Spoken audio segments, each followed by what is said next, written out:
Hello on the Rockers. On this episode, we're getting silly with Sondheim as we chat with actor-musician Skylar Astin before his Hollywood Bowl appearance celebrating Sondheim. We'll also get the tea about his roles in Little Shop, Rent, How to Succeed in Business Without Really Trying, Into the Woods, and of course, Spring Awakening. And we'll be chatting about his original music too, so get ready with me, your favorite host with the sassy most. Raise a glass and let the drinks begin. Everybody rise. It's On the Rocks.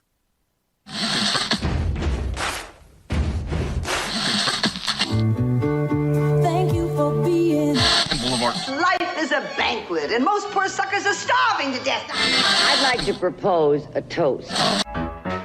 This is On the Rocks with Alexander, where I drink with your favorite celebrities as we talk about fashion, entertainment, pop culture, reality TV, and, well, that's about it. So pop a cork, lean back, and raise a glass to On the Rocks. Fasten your seatbelt. It's going to be a bumpy night. Lord have mercy, buttons and bows and pantyhose. On the Rocks podcast, the place where we're too bland to give a damn. Follow us on Instagram and TikTok at On the Rocks on Air, and on Facebook, On the Rocks Radio Show. Send me an email, book me for a wedding, funeral, quinceañera, bris. I don't care. I will show up. Info at ontherocksradioshow.com. The show's presented by Straw Hut Media. You can watch and or listen to our now over 300 episodes at ontherocksradioshow.com. Watch us on Apple TV, Roku, Amazon Fire TV on the Outlet.tv app, Facebook Watch, streaming with Pride on SVTV, and on Channel 31 on the East Coast. All right, let's get the show on the road. We have a lot to talk about. The man of the hour. P.S. We stand in solidarity with the actor strike, so our chat will follow suit. Skylar Astin is a celebrated actor with a varied career across stage and screen. Most recently, he returned to the theater in the off-Broadway revival of Little Shop of Horrors as Seymour. Also, he and the rest of the cast of Spring Awakening revisited the roles and re-sparked the cultural phenomena which put Astin on the map and went on to win 8 Tony Awards in 2007. And he performed a special rendition of Touch Me at this year's Tony Awards with the original cast. Native New Yorker, he portrayed the iconic role of Tony in Carnegie Hall's performance of West Side Story and received rave reviews and encore's production of Kurt Vonnegut's God Bless You, Mr. Rosewater. He was also seen in Pulitzer Prize nominee Teresa Rebek's play What We're Up Against, and he performed alongside Sutton Foster, Patina Miller, and Cheyenne Jackson in Stephen Sondheim's Into the Woods at the Hollywood Bowl, which I saw twice. And he also performed in Rent at the Hollywood Bowl as well. And of course, we loved him in Kennedy Center's How to Succeed in Business Without Really Trying. You also have to check out Skylar's original music, Easy, Gravity, and I Want to Dance With You, being his last few singles. And we're going to be ending today's show with the acoustic version of his single, Without You. And July 30th, he comes back to the Hollywood Bowl with Patti Lupone, Brian Stokes Mitchell, Sutton Foster, Norm Lewis, and our friend Sierra for Everybody Rise, a Stephen Sondheim celebration. And of course, this intro only includes his theater and music work. If I included everything, I pass out from being out of breath. Please welcome Skylar Astin. That was a rousing intro. Thank you so much. I'm so proud of myself in this moment. Well, it's so funny. When you look at your theater resume, it's like all the shows we grew up with, from Little Shop to Rent, Into the West Side Story. It's like, yeah, you did them. What does that little theater kid growing up in New York have to think about this career? And you've literally had the opportunity to play these roles that most kids salivate all their lives to play. Yeah, some of them have been my dream roles, like, How to Succeed and Tony and West Side Story. And now some of the stuff I'm actually going to be singing on Sunday, I'm dipping into some dream role territory. But something like Little Shop of Horrors was my one random musical theater blind spot that I didn't know any of. Literally, I know it's very surprising, especially being like a Jewish boy who loves musical theater. Yeah. I didn't know Grow for Me. I didn't know Get It. I never saw the movie. I mean, I knew the Little Shop of Horrors, the opening, and of course, suddenly Seymour. But that was it. And so being a replacement for my first time ever, I was like, I gotta learn this thing cold, like freezing cold. So but yes, to answer your actual question, it is absolutely like so many dreams have come true. I feel so lucky and blessed. And like, it is always very important for me to never settle in that and always do the work and like show up to these situations. Like on Sunday, so many of these people that I'm performing alongside are heroes of mine. Brian Stokes Mitchell, of course, and Sutton and Patti, literally all of them. But now it's like, I can't rest. I must do the work and I must show them that I belong and then some. I want to know what kind of kid you were. How did you get bitten by the acting bug to begin with? So it was actually, I have my mother to thank and blame because I always had a fondness for seeing theater. I grew up in the tri-state area, and I was lucky enough to get that, as like birthday gifts or Hanukkah gifts. I would always go like once or twice a year to the theater. I was such a fan and grew up playing piano. For the people seeing the video portion, behind me is actually my childhood piano from New York. Oh, beautiful. I had shipped out here to LA. So I've always played. I've always loved to sing, but only really recreationally. Played a little bit of sports growing up. And my mom kind of like was floating this idea in my ear of trying out for this local production of Godspell. So much so that finally, when I just almost did it to kind of not shut her up necessarily, but kind of win a bet, because she was like, look, if we go after basketball practice to Nyack, New York, and you audition for Godspell, I will take you to this amazing Italian restaurant that is now no longer in that town. But I thought I was getting one over on her because I knew that the auditions would be finished by the time she was mentioning. But it actually turned out that, just like most auditions, it was running a little late. And so they squeezed a little room for me, especially the fact that I showed up, in like glistening dry sweat, basically Troy Bolton from High School Musical, like in a literal basketball uniform. And, I sang a little bit of Happy Birthday. I happen to know a couple of musical theater songs because I was a fan. Totally unprepared, most unprepared I've ever been for an audition, because I didn't think I was actually going to have to do it. And then I was lucky enough to get Jesus and Godspell. And that started the 180. Yeah. Now, I know you did theater summer camp. Do you have any funny theater camp stories? I mean, there's a whole documentary about us. Funny theater camp stories. I mean, it's more like charming theater camp stories. Like we would, use all of the sports areas as like rehearsal spaces. The tennis courts were exclusively where we would run our lines, and all the kids that were lucky enough to get kind of bigger parts, because since it was only 2 weeks, we would elect to take free swim just so we could literally like learn Romeo and Juliet or Les Mis or whatever we were a part of. So there's a lot of stories like that. Trying to think. I definitely like got in trouble for like kissing, you know what I mean? Like there was like those kinds of stories, and I was like, you think that's bad? You should see what's going on in the dorm. In the boys' dorm. But yeah, I mean, nothing too crazy. I'm sure some would come to mind, but yeah, it's just like all that charming stuff where I just got bitten by the bug and made friends for life. I mean, still, I'm on a group chat with all the people I went to camp with, and they actually returned a couple weeks ago, and I was actually stuck in a thunderstorm. I was ready to go. I was there. I was like booked. I was at the airport even, and then it was really, really bad weather in New York, and so I wasn't able to go. But yeah, Stage Door Manor holds a very significant place in my heart, and certainly it was a big like seminal moment for me as a young theater person to grow into a professional theater person, and that had a big hand in it. Now, growing up in theater, doing shows as a kid, what came easily to you? What were more of challenges for you? In the like certain roles, or like singing, just like in the whole acting, singing, dancing process. Yeah, I mean, I guess the singing came quite naturally just because I was a musical person. I had a lot of like really big eureka moments when it came to acting. When it came down to like not only drawing from my own experiences, which, you learn to kind of do, but also I was doing a community theater piece, and this amazing director, Tim McDonald, who still does a lot of great youth theater work. He really like changed my thought process. I mean, it's very obvious, basic stuff to me now, but just walking and talking and behaving like the character, and not just kind of saying these lines with conviction, but everything, embodying it, and really thinking about how that person, would grab the apple off the table. And those kinds of little like simple truths became such like monumental like moments for me that I still think about to this day whenever I take on a character. I have to know, we share personal stories on the show a lot, especially when we're drinking vodka. But I need to know, was it heartbreaking when you had to come out to your family and theater friends as straight? Thankfully, they were very accepting of my sexual orientation.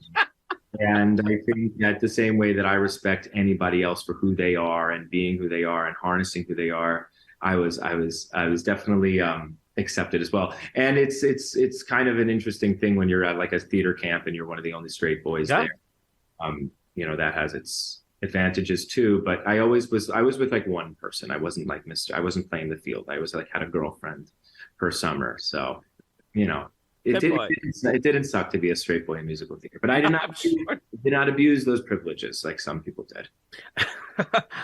Okay, the show that kind of started it for you all, Spring Awakening. You even stepped away from your studies at NYU to do that show. How did you get involved, and what was that rehearsal process like? Well, actually, I was attached to it from high school because I auditioned for a workshop, or no, not a workshop. Actually, we did this thing, the Lincoln Center American Songbook Series, and it was a big, hot audition. And I remember we were really reading from the source material from the Spring Awakening play. Those were the scenes we were doing, and I remember just being like, "What is this?" Because it was really intense and period, and we had to sing rock music, but I really wanted it, as did everyone. And I was lucky enough to get that. And so I was kind of attached to it. The only people that were attached to that went on to do the Atlantic Theater run and eventually the Broadway run were myself, John Gallagher Jr., and Leah Michelle. And there were some other really great people in that reading. But every time, Leah was attached to it even before then. And every time they kept making her re-audition, just because these as people, we were like growing and in motion, and so was the play. And so, to align with like the specific productions that they were doing at the time, it was kind of a fresh beginning.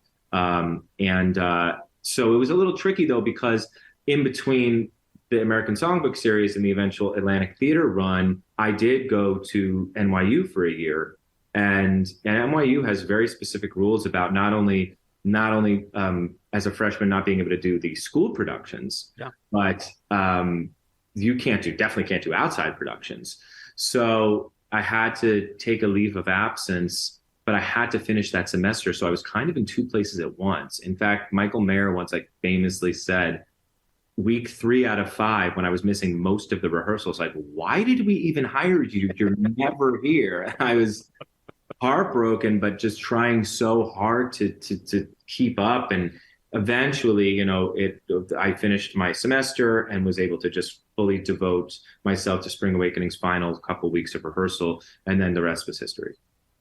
And I want to talk about coming back to the show 15 years later, the reunion, coming back as a bona fide star, everything you've accomplished, all the obstacles and auditions you've gotten through, back to where you started. Was that surreal, revisiting that piece?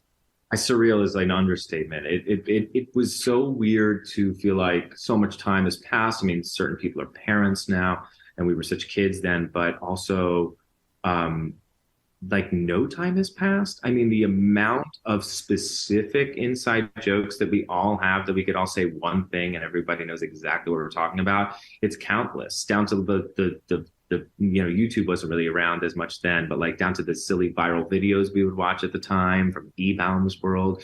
But also just the material itself just came flooding back, and the emotions attached to them. And as we were rehearsing, all of the discoveries, that remembering those first discoveries of actually when we, for instance, a little small story is Bill T. Jones was our choreographer, but the choreography for the song Bitch of Living was kind of born out of a little bit of a response from John Gallagher Jr. to Bill T. Jones out of frustration because we couldn't understand what he wanted at the time. And that's not to say that Bill was difficult. It was just this show in its creation was so raw and alive that finding it together became a true collaborative effort.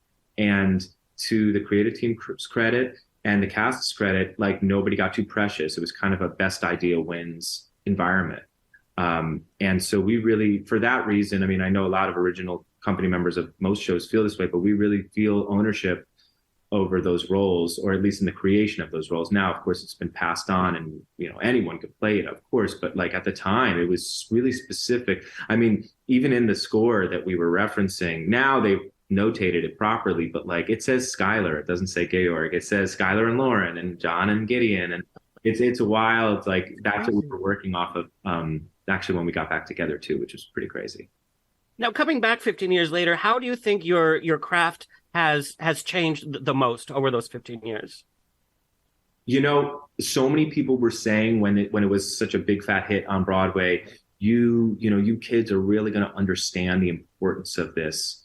Probably not for decades to come. I mean, at least 10, 15 years. And I was like, what a wild statement to say, because I don't disagree, but I just couldn't fathom what that means. And now here we are, like in that exact spot. And it is absolutely true. I mean, this is something, that as people know, especially then, like things weren't really recorded, especially not properly. And so I've just been telling people of this show that I've been doing for so long, and it's almost become a memory to me. And to then go back and get back into the material and sing things, having certain things come a little easier.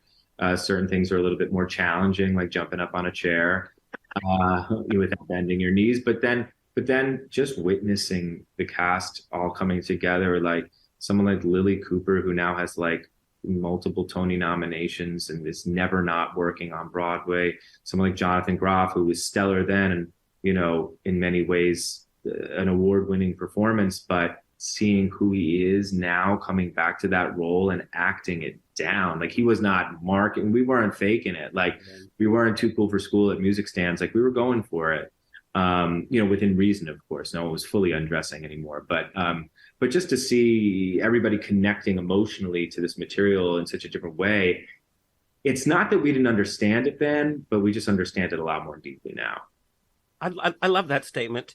And like we mentioned, you played some pretty iconic roles like, Tony, Seymour, Mark and Rent, and of course, the Baker and Into the Woods. These are roles that we know as theater kids, as theater people over and over. We know the cast albums backwards and forwards and forwards and backwards and backwards and forwards. What is your creative process when you get a role like this, paying homage to, the original idea of the character, but also making it your own? Like when you get that script, of course, not for Little Shop because it was new to you, but when you get that script, like The Baker and Into the Woods, where do you begin your creative process? Yeah, how do you like block out Anthony Rapp and Chip Zien? Exactly. Even the cadence, not just like the voice, just literally the way they phrase things. That's such a great question, and I think about that often, and I'm thinking about that now as I prepare for Everybody Rise. Thankfully, I was just telling Doug Peck, who's the associate musical director, I have a pretty good talent for compartment for separating. A lot of actors, that could be really tough. Like they have to fully avoid. Yeah. I try to avoid, but if it's necessary or if it's for context or if it's just burning bright in my memory, like for things like Into the Woods and Rent specifically, I try to like harken back to like the material and I really look at the notes, especially with Sondheim. A lot of people, because he was such an actor's, composer, he wasn't as precious. I mean, maybe he was really precious with certain things note-wise, but musically not as precious with other things if it was really an acting piece. And so, someone like Mandy Patinkin or Bernadette Peters, like they've taken that material and done their thing with it and breathed this performance into it. And so I try to just go back to the notes and I want to learn the notes note perfect because there are always going to be things that they did differently. Like literally lyrics are different on cast recordings sometimes, little notes, the rhythms that you always thought were some way, and it's just different. And so not just to be like the nerd who is like, oh, I got all the notes right, but at least starting there and understanding the material like at the base level. And then that kind of right there just completely tunes out any of the performance that's come before you, and now you're kind of starting from scratch. And I've been lucky enough to do that and hopefully do that successfully. So it doesn't, because you do want to pay homage to the material and to the writers, but you don't need to really pay homage to the actors, as wonderful as they may have been. Well, I have to tell you, I saw your Into the Woods and your moment with the father character, the mysterious man, was so emotional. And it was so lovely because you took your time with it and you added this this emotional layer and these beats that that I've never heard in any recording. And it really drove the message home and it made it new again. So I have to thank you as a performer. I mean, that scene was heart-wrenching for me. So let's talk about Sondheim. We know you're doing Everybody Rise at the Hollywood Bowl. What was the first Sondheim musical or role that really kind of spoke to you, or that you were like, I'm going to listen to this album again and again and again? Well, for me, just because I did Into the Woods Junior and I played the wolf. So Into the Woods Junior, for those that don't know, is just the first act of Into the Woods. And for those who don't know Into the Woods, second act goes wild. So the first act literally ends with happily ever after, and then the second act begins with what the hell do we do now? Yeah. And takes a very dark turn. So I was able to do kind of like a stripped, sweet children's version of Into the Woods. So of course, those melodies burn brightly, and it's like a big part of my young youth theater experiences. Into the Woods. It's just such a great. I think it's great for kids too, because it's all of your favorite characters, but now they're just dropped in a village together. So Into the Woods is definitely one that comes to mind when I was like kind of a teenager, but something that has like moved me so much as an artist that I literally cannot hear the chords of the Act One finale without bursting into tears. Is Sunday in the Park with George. Oh, 100%. And you're right. It's those first few chords and your heart like stops. It's crazy. Apparently, I guess spoiler alert, we're singing it because my friend Doug who's the associate musical director, was playing it for Patti the other day, and she said the same thing that I always say, which is like, why does this make you feel so much? It's actually not a very complicated, of all the Sondheim chords, it's actually not very complicated and not super difficult to play. But he's literally found he talks about, now this is getting super nerdy, and if you don't know Sunday in the Park with George, there's these like phrases that the painter George Seurat like says to himself all the time: order, balance, tension, light, harmony, composition. And so if you actually break down those chords, he kind of strikes the balance and hits all of those words. And that is why you have this unexplainable emotional response. And like for that and so many reasons, that musical is so important to me. I think it's so much about art and commerce trying to kind of coexist, which, look at where we're at right now in these times with all these, necessary strikes going on. So it's ever relevant, always is. And I think about that role in that musical all too often. So that will always take the cake for me. And it deals with so many life issues. It's so heartbreaking. As artists, we have to balance our personal life with our art. And sometimes that balance does not happen. The choices we make with people that we're with, and the absolute heartbreak, getting older, our relationship with our parents, like it's all in that musical. Yeah. Now Sondheim, with his passing, now his music his projects are now considered classic Broadway. For somebody whose first CD that they ever bought was Into the Woods, makes me feel very old. Yeah. But why is it important for us to continue producing Sondheim works, keeping his works in the spotlight? What does Sondheim's work have to offer theater, present day theater, the most? I think it's kind of mentioning what you were just saying about the last question, which is that like it's his pieces speak so much to the artist and like to art itself. And there's, like a lot of writers, it's somewhat autobiographical with like shows like Merrily We Roll Along and of course Sunday in the Park with George. But they're classics. To me, they're the best, and they will always reign supreme. But I also think if you ask a lot of musical theater performers and musical theater actors, they will say Sondheim. And I think this is the same reason why a lot of people are, feel that Shakespeare is unbeatable and a classic and something to be studied, because it's such a pleasure to learn Sondheim music. When you look in it, it's like it just keeps opening up. There are descending melodies and just the bass notes that are kind of foreshadowing the plot. It's like too smart for its own good sometimes. And I think that's why it needs to be studied, because it's just, I think, musical theater at its finest. And I really think that when done as well as the best versions of the best productions are, I think musical theater is probably one of the highest art forms we have. I am so fascinated by like the behind the scenes. So knowing that you're performing at the Hollywood Bowl on Sunday with these mega superstars, like what's the rehearsal process like? Is it you guys are just gonna have a dress rehearsal and that's it, or are you rehearsing all week? Like what's happening? It's a little bit of both.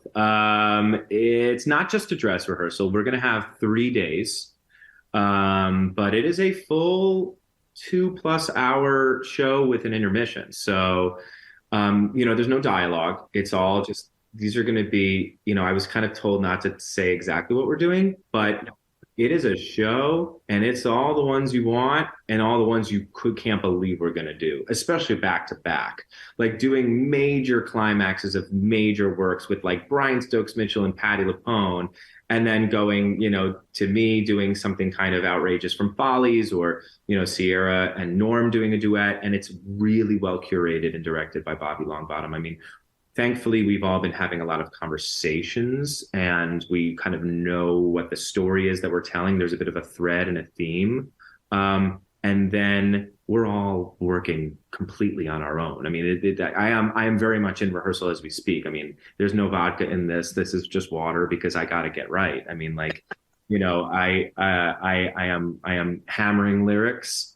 I think Patti told a mutual friend recently that like every Sondheim musical, every Sondheim song like has a Waterloo in it. Like there's just constant waterfalls of lyrics and information, and you want to say them with conviction and you want to believe them. So I know everybody, I happen to know firsthand that everybody is working individually because it's a lot of solo stuff, and the duets should go very well as well. Some people have played these parts on Broadway and even won awards for some of the songs they're going to be singing. And some people like me are getting a first crack at something they've kind of always wanted to do. So we're going to show up to that first day of rehearsal, not like we have 3 days to learn, but we have 3 days to like work it and kind of drill it. And then just chuck it up there in front of, tens of thousands. Now, as that young theater kid looking up at like Patti Lupone and Brian Stokes Mitchell growing up, do you ever get nerves? Like, so whenever I do a big first rehearsal, my first rehearsal is always awful because I'm like so in my head.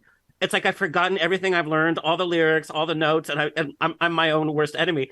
What kind of like first rehearsal are you going to get nervous? Are you going to like try to chum it up with Patti and like?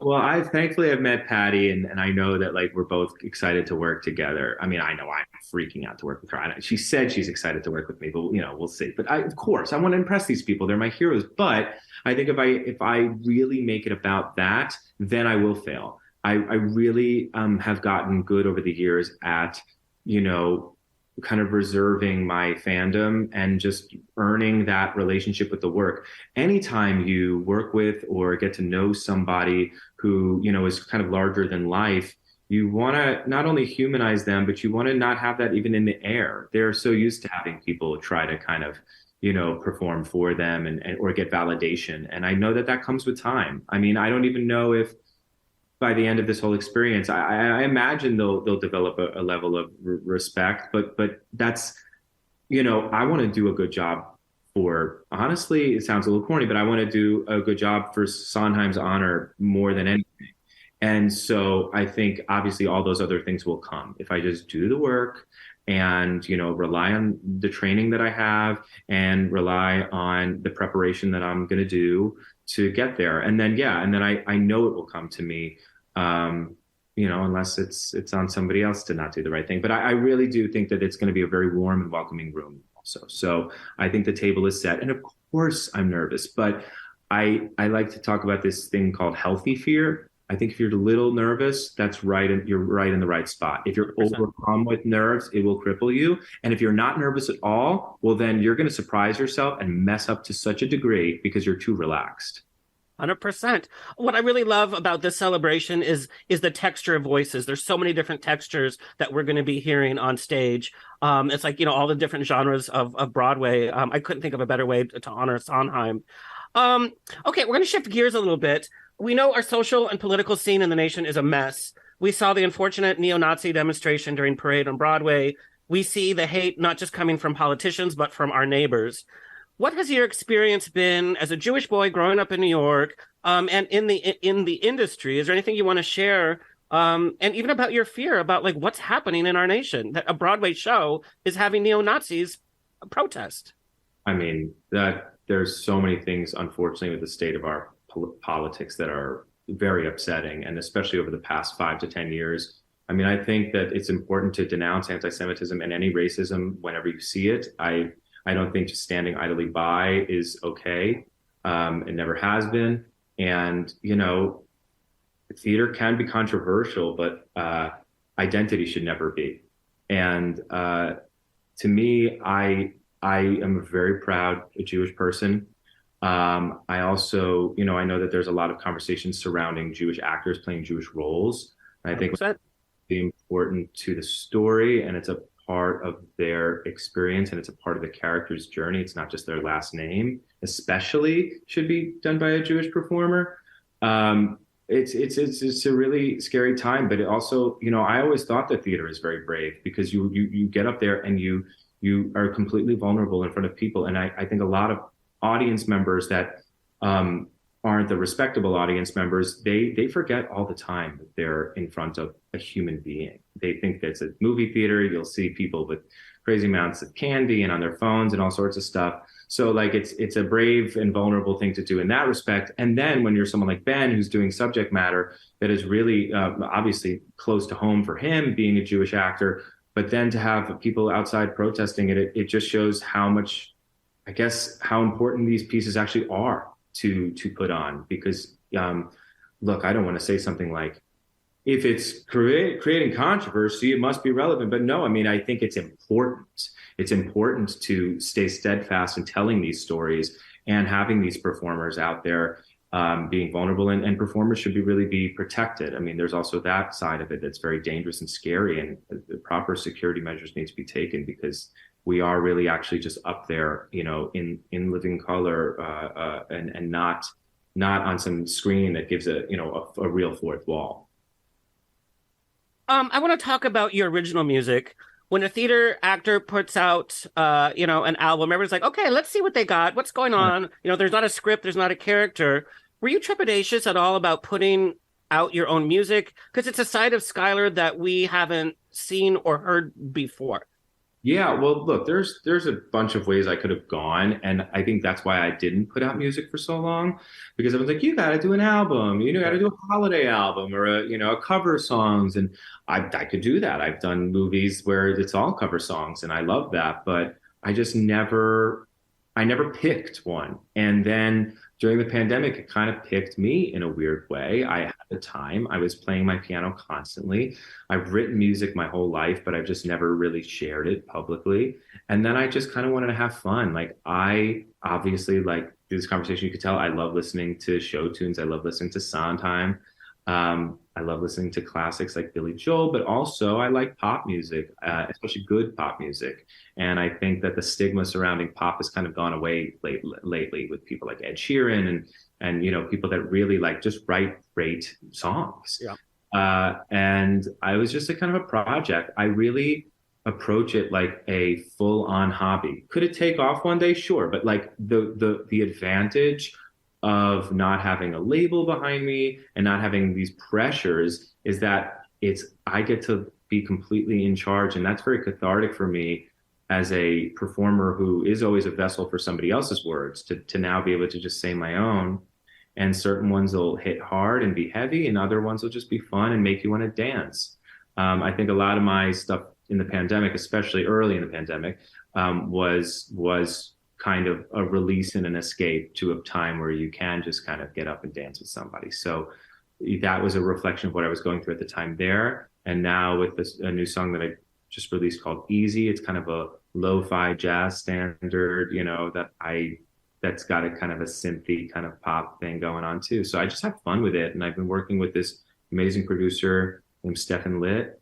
And just the two of us get together and we write songs and record them in the same day. And it's like ready to go. We still have a queue of stuff we haven't released yet that we will over the next few months. Well, I absolutely love it. And I have to tell you, during COVID, your live streams with you at the piano was such a joy. And it was such a positive beacon of light for artists and for everybody out there. But it's like, we can be creative. We can look into ourselves. We can do what we've always wanted to do during this period. But I loved your live streams. I was like, next.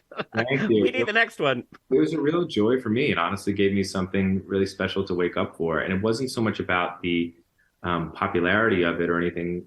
It was about the connection. I really 100% connecting to people. And yeah, I was equally as excited. Like, oh, well, what song am I going to do? And really wouldn't rehearse it too much. I mean, anyone who tuned into, I call them home keys. Anyone that tuned in, they'd be the first to tell you, like, oh, there's mess ups. Like he clunks a couple notes or retries a high note. But that to me was like the fun part about it was it made it so endearing. And it was like, yes, we are all in this together, no matter, who you are, what your level is. Like, this is our journey together. It was such an absolute joy. Now, what is your creative process when you write music? What comes to you first? Are you scribbling with like candles in the background, or, like, it's what's funny. your process? It's funny. It depends. Like the other day, I actually just wrote a song at the piano, just myself, and like was going through this corporate, or I was in the shower. It's always in the shower. I like have a melody in my head in the shower, and then I have to run because I'm so forgetful to wet. Like, if only there were cameras, and like I'd run to get the phone to do a voice memo just to get the melody or the hook or the thought or the chords, and then I take it to the piano. So sometimes it happens like that when I'm alone, or if I have a straight up writing session, which I've had a bunch of over the past year. That is kind of a fun, that I love. I'm a Libra, meaning I love to collaborate. I just love like working with people and bouncing off my own ideas. And it always kind of starts with like, so where are you at? And sometimes it's like a place where I'm at musically. Like, I've been listening to a lot of Phineas. I really like Phineas, who, for those that don't know Phineas, he's an amazing singer-songwriter, but also is Billie Eilish's brother and main producer. Like, he's a mad genius, but I also love his specific songs as an artist. So like sometimes I will not use that as a reference, but just almost use that as an inspiration. Or when I'll have a writing session and they say, what's going on with you, I'll talk about something that's going on in my life. And often someone in the room will say, ooh, I liked what you just said, how it's, that phrase you just said, like that's a melody or something. And then it just starts. It's like a little heartbeat. Generally, there's like a hook or a chorus that kind of comes first. And then I build it out over the course of a couple hours. And then take a little food break. And then since I do it at my friend Stefan's house, it was a full setup. We'd lay down a vocal. Sometimes we'll just lay down a vocal and then, let it sit for a second and then fully build it out. But more often than not, we end up building out right on the spot and it's all happening at once. And then I'm coming up with the harmonies and the backups and, literally from like 11 to 8 p.m., all of a sudden I have a fully produced song and I just start with a laptop and some feelings. So that's insane. Now, Skylar, with your library of music, your original music, what song best represents where you are emotionally today? Oh my God. That's tough. I'm bad with favorites. What song in my emotional library? Yeah, like that represents where you are today. It's like, yep, that song is who I am today. That's where I'm feeling it today. I feel like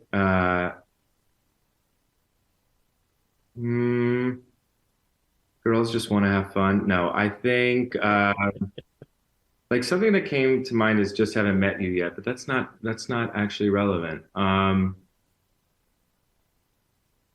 Gosh, I'm so bad at these, and it's such bad TV or radio because it's just an actor thinking. I'd say maybe some sort of a Billy Joel vibe. Let's just say New York State of Mind right now. All these places I've been, but like these days, it's always been a favorite song of mine. But I think it's because it just always reminds me of home, but more specifically my family, and I'm such a family person. So no matter where I go, I always need to return back to them, whether it's in New York or just like wherever they may be, because family is to me the most important thing. It has kept me grounded throughout all the highs and lows of this whole career, and it is the most important thing to me. So yeah, definitely something like We Are Family or New York State of Mind kind of a thing. What co-star has taught you the most about the industry or the skill?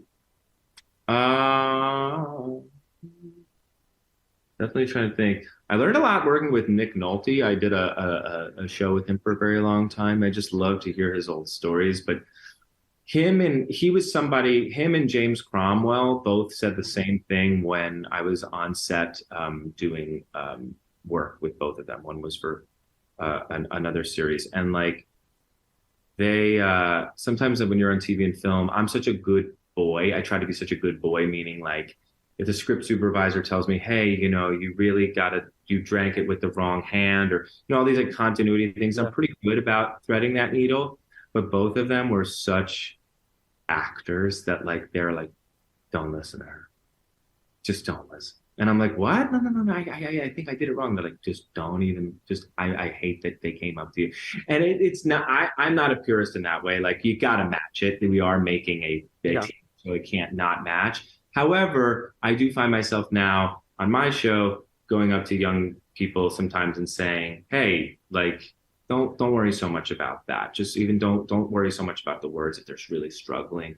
And just to try to find that point of connection. It's kind of like, just like come back to that stuff you used to think instinctually when you first started. It will actually make you go pretty far, especially as you train more, learn more, and work more and gain more experiences. Then you can kind of get caught up in the technical side. So you want to really like always, go back to that. So yeah, I'd say those two gentlemen actually influenced me a lot in that. I can't thank you enough for chatting. I know how busy you are. We're actually going to end the show today. We're going to play the acoustic version of Without You. Do you want to intro the song and why you did the acoustic version? Oh, yeah. Well, I actually did the acoustic version sitting right here at this very piano. I recognize the piano. So, no, Without You is just like that feeling of being like, of having a whole life, of thinking, kind of who you are, and then realizing that someone comes along and you just never want to be without them. I mean, a lot of love songs feel that way, but there's just like an intoxication about that song to me that I really like the rhythm, and I wanted to strip it away. I really like doing that with my songs. Every single one of my songs actually does have a piano acoustic version. I just haven't released them. So maybe one day I'll just do a full acoustic set. That one in particular, I just really liked how different it sounded. So yeah, I hope people will enjoy it.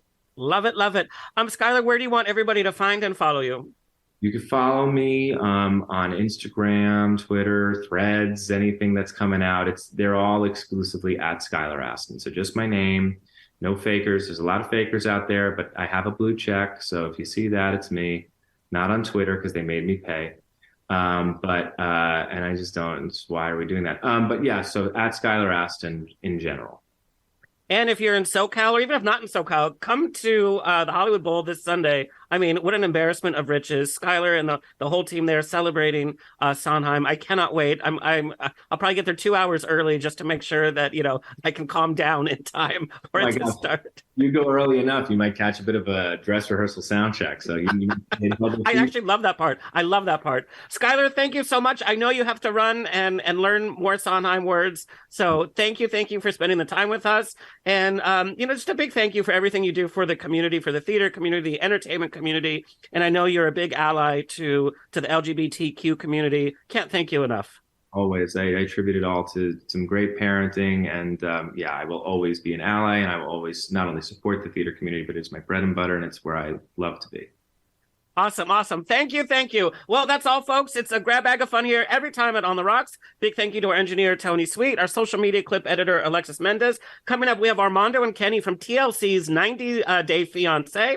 We're also having comedian Allison Reese, and we have another big surprise at the end of August. I can tell you soon. Please like, share, subscribe so we can continue bringing this fabulous programming coming your way. Until next time, stay happy, stay healthy, stay sexy, and if you drink, stay tipsy. All right, we're going to leave you with the acoustic version of Without You. We'll see you next week.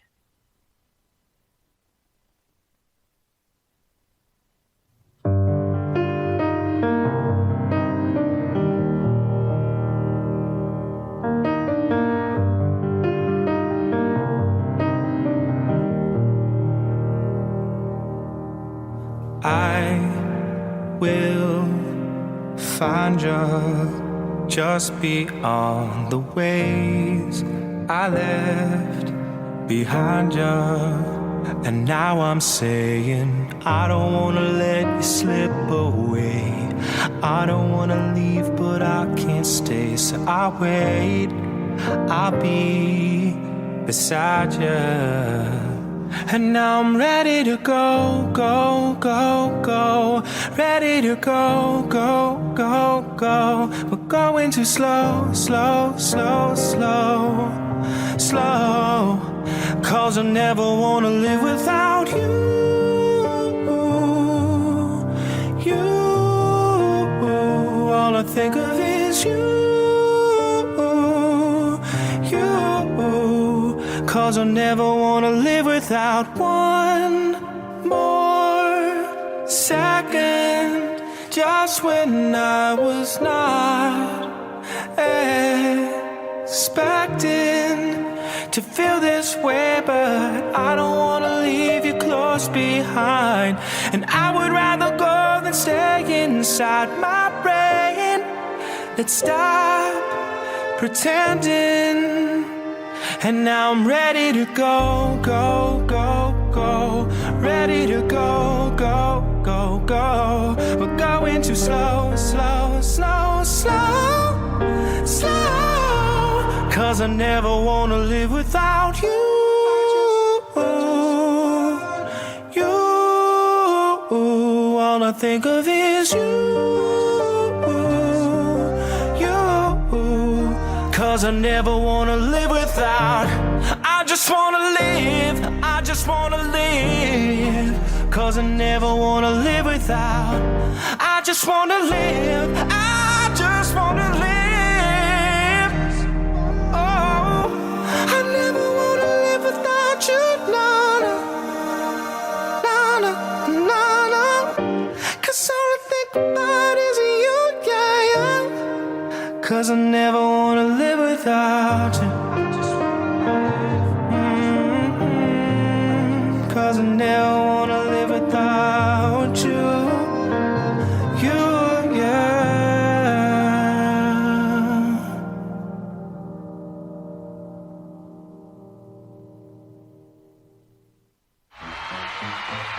This has been another episode of On the Rocks. Tweet me and slide into my DMs on Twitter and Instagram at On the Rocks On Air. Find everything On the Rocks for free at ontherocksradioshow.com. Subscribe, like, review, and share. Until next week, stay fabulous.